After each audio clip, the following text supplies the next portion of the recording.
Today I'm going to teach you the fundamental principles that, as far as I'm concerned, are necessary in order to become a clarity king, which is somebody who basically just has clarity. Like, you can see what's going on in your life. You're not just completely mindless, being screwed over, have a ton of blind spots, or at least you're aware of your blind spots. That's the goal, is to become aware of your blind spots and aware of what the biggest problems are in your life so that you can focus your attention and resources on those instead of all the noise. So let's hop into it. So the first thing I want to say, if you want to become a clarity king, is that if something is not externalized, it does not exist. So many of us with ADHD have this problem where we basically just live in like la fantasy land. And it kind of sucks because like a lot of the people who like this, who do live in like la fantasy land, have these great ideas and these like lofty aspirations, and it's so cool. And none of them are happening. And the reason why is because your brain is not made to hold on to this much stuff, these many ideas, this much bloat. And so you must get it out of your head and externalize it onto paper or onto a text document somewhere. Like, that just needs to happen. If you don't do that, it's not real. It's never going to take shape, never going to take form. You're always just going to be an ideas guy and nothing more. And that isn't enough. That's the first step. The next thing you have to do is you have to make sure that you interact with that idea daily, and that it's just the one, which I need to make a video on planning. But basically, you need to have one idea that all the other ideas are going to be sacrificed for. And the way you can think about it is it's like you're throwing them onto the pyre, and it's literally like a sacrifice. It's like a trade where it's like this abundance of ideas is all going to be sacrificed for this one idea so that it can burn brighter. And if you are willing to make this sacrifice, then one of these crazy ideas that you have will actually manifest.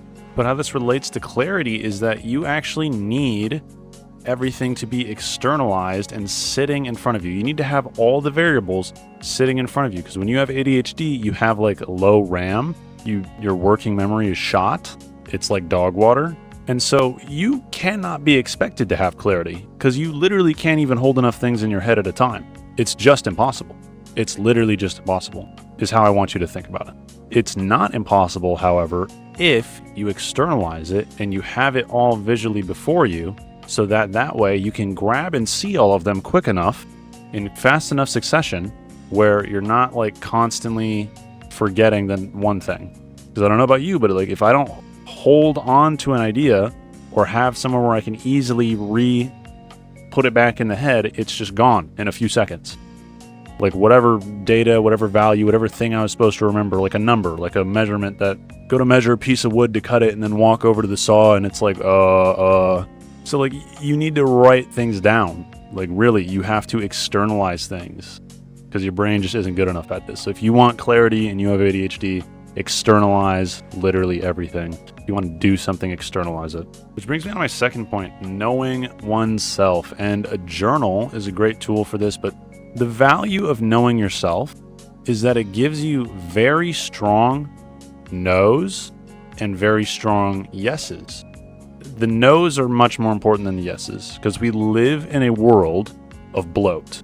And you, as someone with ADHD, with an overactive default mode network, having all these ideas, interested in literally everything, multi-potentialite, your brain is bloated.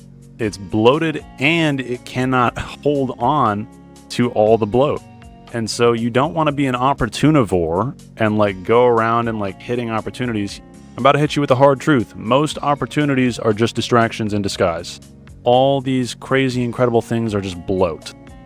And so if you want to have clarity, you need to know how to say no. And the way that you know how to say no, or what is like an extreme, definite, like, no, we cannot sacrifice this thing, which you probably can. How you're going to get your resounding yeses and your resounding nos is by understanding who you are. And what this actually looks like is listing out your core values.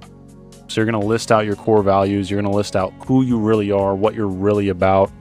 And that will give you a very strong no's and yeses. And then pro tip, if you want this to come a little bit more smoothly, a bit easier, go a little nicer for you, do the same thing, but look at God and his values and what he's about. And then find the overlap between your values and his values.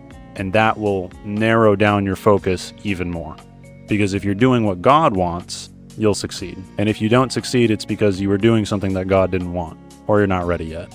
So understanding your values and who you really are will give you clear no's and clear yeses. There's tons of different ways you can find out more about who you are. There's tests online. There's kind of just looking for patterns, like what resonates with you. What do you really enjoy?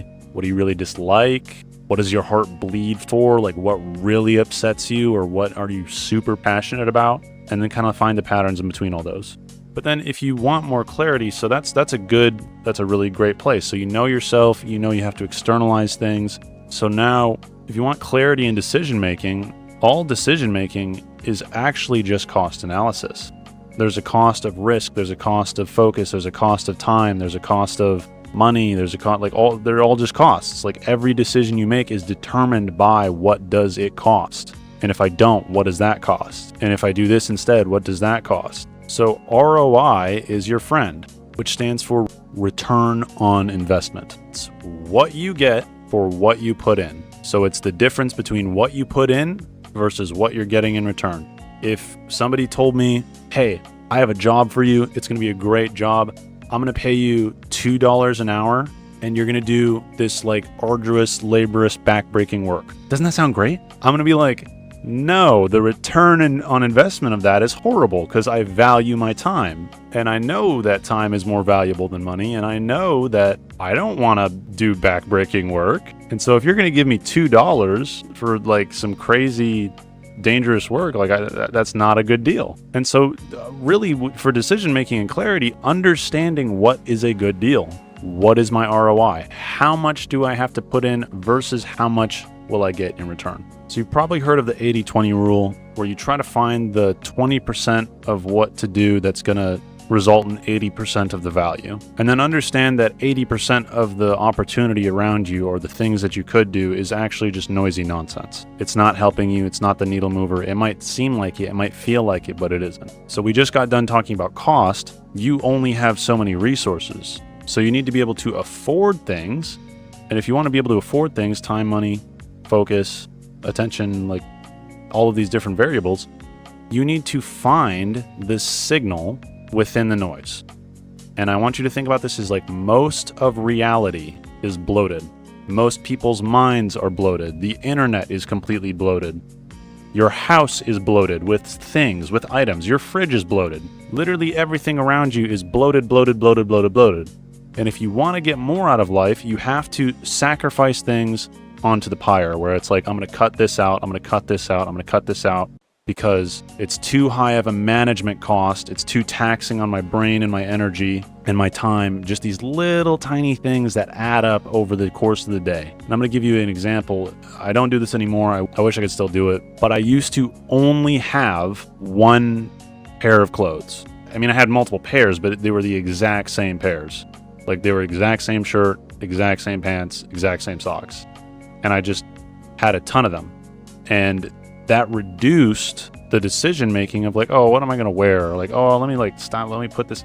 Like it just made things easier. I was not spending so much time on that. So anywhere where you can reduce cost is great. And the way that you do that is by determining what is signal and what is noise, what is nonsense, what is bloat. And so, I mean, this kind of ties into this last point, but really what it comes down to, if you really want clarity, is you optimize for simplicity and externalization. You want to externalize things. You want to have a high-level overview of things. You want to understand the cost of things, and you want things to be stupid simple so that you are not spending so many resources everywhere all at once. Less is more, always. And it doesn't have to be miserable either. It can be a slow process where you just get rid of some things, where you cut things out. Oh, I'm going to cancel this subscription. Oh, I'm going to use Untrapped so that I stop watching YouTube shorts. Oh, I'm going to grayscale my phone so I stop using my phone so much. It's not that hard. It doesn't have to be all at once. You don't have to like hate your life. You can just make gradual improvements over time and be patient. But these are some ways to grow in clarity. There's actually a ton more that I couldn't fit into this video. So if this interested you, go ahead and click the link in the description and you can have a one-on-one chat with me and we can talk more about clarity. But all right, thank you guys so much for watching till the end of the video. That is actually the most important stat for YouTube. Go ahead, like and subscribe, juice up the algorithm so that this content gets put out to more people if that's what you want. And yeah, just thank you so much for watching. Have a good day.